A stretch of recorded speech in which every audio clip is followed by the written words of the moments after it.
I kind of thought you were the Rodney Dangerfield of this Idol season. Like, no respect. You also were sometimes used as a ball of yarn to the Idol cats. You know, in semifinal week, it's like, one of you only missed your spot in the finals by 30,000 votes. And then it was top 13, they gave it to Matt Gerard, and then they made you wait, say it was a top 13. Sure. And then there was that week where Ryan said, one of you is safe, Anoop. Please stay here. Stay here. Did you ever feel like, are you guys emotionally toying with me for kicks? Well, I think the thing with me is that I knew that they were doing that. Okay. I mean, I was well aware of it. Okay. And so it didn't really bother me Right. at all. The top 13 thing, you know, ended up being a plus for me, so Right. I didn't look back at it like, oh man, I shouldn't have messed with me, because that, you know, that sucked.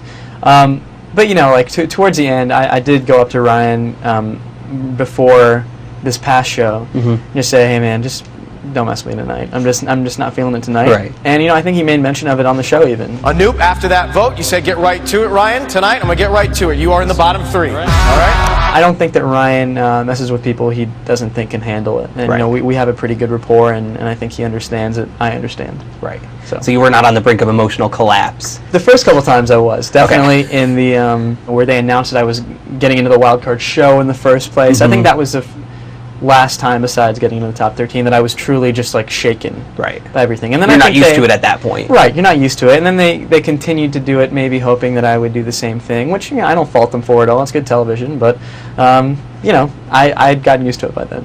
One other issue that I took with Ryan was he dissed your eyebrows on a voting night. Groucho Marx up with the eyebrows there too tonight. It's no secret. I have big eyebrows. Yeah. I blame my father for those. Yeah, it was kind of funny. He said it during dress rehearsal too, which I guess he sort of counted it as one of his top 3 jokes of the night, so he decided to go with it. I guess he must have felt like, wow, that was a real winner. It was not. I would like to say for the record. I like Ryan a lot because he is a genuine guy. Yeah. And he's always energetic. He's always really kind and nice to us, and he really wants the best for us. So, you know, he's a great guy. I like him. Now, before we get into the music stuff, which we're going to get into, we're going to talk about the look because you shook it up a little bit the last week. I had been advocating for you to shake up the look because I felt like America was not, you know, for whatever reason, they weren't taking a look at you and thinking this guy is going to make it to the final 3 because you kept hitting that bottom 3 for a few weeks. Yeah. Is that why you shook up your look a little bit to say, hey, take another look, like I'm here? That's part of why I said it. You know, I couldn't go for the buzzed haircut like you were suggesting. I couldn't do that. I had a bad experience with a buzz haircut in 4th grade. So yeah, and I think you mentioned that on air, right? I probably did. Yeah. But yeah, you know, I mean, that was part of it. Is I wanted to, you know, to sort of have a fresh appeal to people. Right. And, you know, I mean, people definitely noticed it. The reality of it is, I don't think that the type of music that I am going to make after this is, I don't think Idol is necessarily conducive to that sort of music. Right.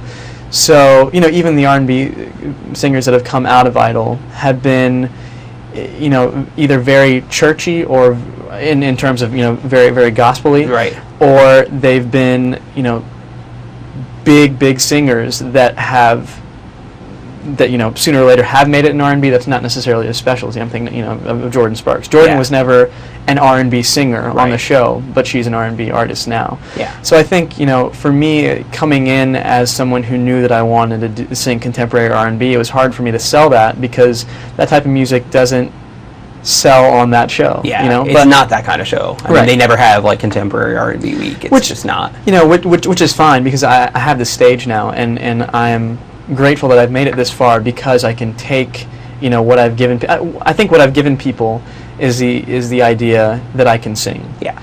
And I think in contemporary R&B today, there's so much concern about, oh, they're using a vocoder, they can't really sing, they can't really do all that stuff. Yeah. So for me, I look at it as, you know, if I'm lucky enough to go forward with a career, I have that backing of people who know that I'm a legitimate singer. Right. I'm not just, you know, using to make my voice go. You know? Exactly.